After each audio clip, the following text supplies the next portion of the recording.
Hi guys, today we're going to be doing some stretches for our back. So the first one we're going to do is called rock and roll, and it is not like hollow body. Hollow body requires you to be very firm and stiff in your abs, and rock and roll is not.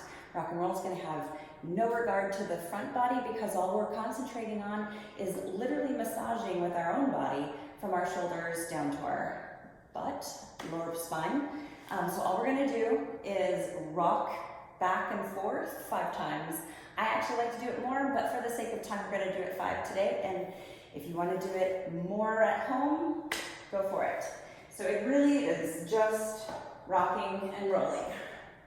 You can go as high onto your shoulders as you want, but the point is to feel the entire back body as you're coming up and down. And that was about 5 for me. Okay, so the next one we're gonna do is traditional cat and cow. My hair is gonna be a bother, sorry about that. We're going to plant our hands underneath our shoulders and our knees underneath our hips. What we're gonna do is on the exhale, the breathing does actually matter. On the exhale, we're going to get into a Halloween cat shape. On the inhale, we're gonna soften into a sway back of a cow. Now, I also like to move my hips a little bit in this one. It feels super good for me. Play around with it. So we're gonna do 5 cat and cow. I'll lead you on whether it's inhale or exhale. And when you're doing the Halloween cat, I really want you to concentrate on pushing your hand deep into the ground and engaging the shoulder blades on the back. We're really wanting to create a big space between each shoulder blade in this position. So let's start with, I feel like exhaling. So exhale into cat. When you need to inhale, inhale into cow and relax the softened belly and move your hips if you'd like to. Exhale into cat. Inhale into the softened back and belly of the cow. Exhale into cat. Inhale into cow. And one more. Exhale into cat. And inhale into cow. I love that one. Okay, we're gonna lower ourselves down. And your feet will be flat on the ground.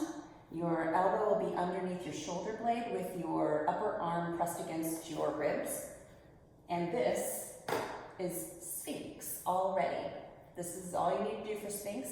You might be feeling a little bit in your lower back, maybe your mid back.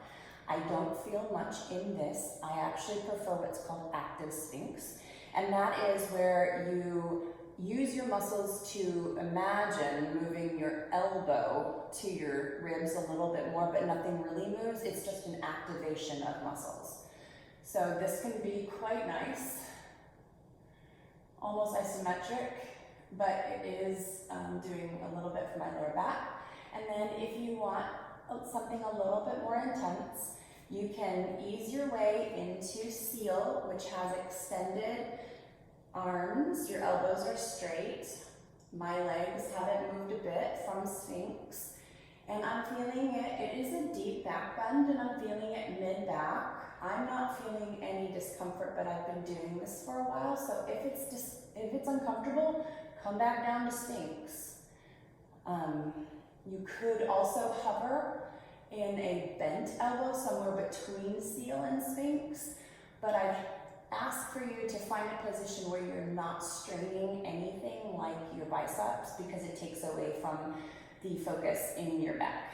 So after we do, let's do one more deep breath into Sphinx or seal if you're up in that. And then I want you to plant your hands and go ahead and get into child's pose where your heel is touching your butt if possible. Ideally, your head is on the ground. If you need a little bit of space, then stack your hands. What we're trying to do is just give a counterbalance or a counter stretch to the back bend we were doing by folding forward with our back. One more big breath.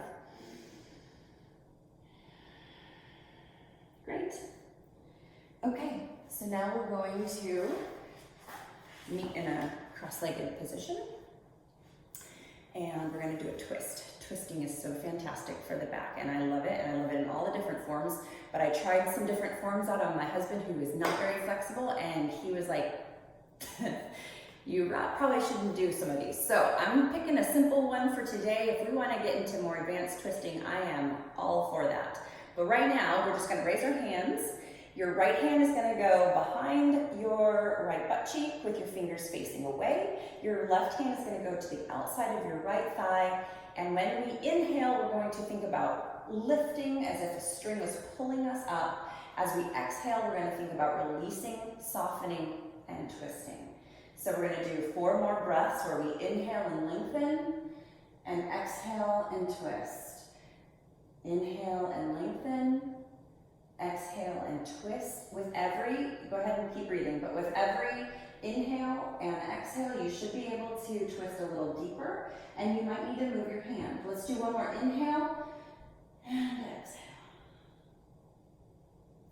And come back to forward, lifting our arms. Right or left hand goes behind left butt cheek, right hand goes on the outside of the left thigh.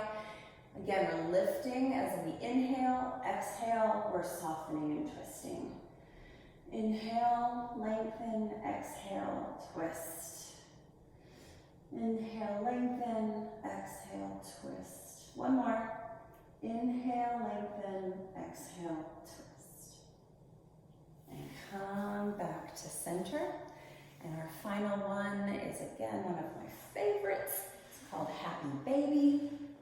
And all we're gonna do is we're gonna lay down, and ideally, you're going to catch the bottom of your feet. If you can't reach them, if that's uncomfortable, you can hold the back of your thighs, or maybe even your ankles. But all we're gonna do is enjoy rocking side to side so that we can massage the lower back, the mid back, the upper back, in the opposite way of what we did with rock and roll when we began. So just a little bit longer, concentrating on the happy feelings in our back. And then, my friends, we're done. So I hope that your back feels nice and massaged. The twisting should help release some tension. And you can do these stretches post-workout or throughout your day, but I wouldn't recommend it as a pre-workout or a warm-up. So, thank you.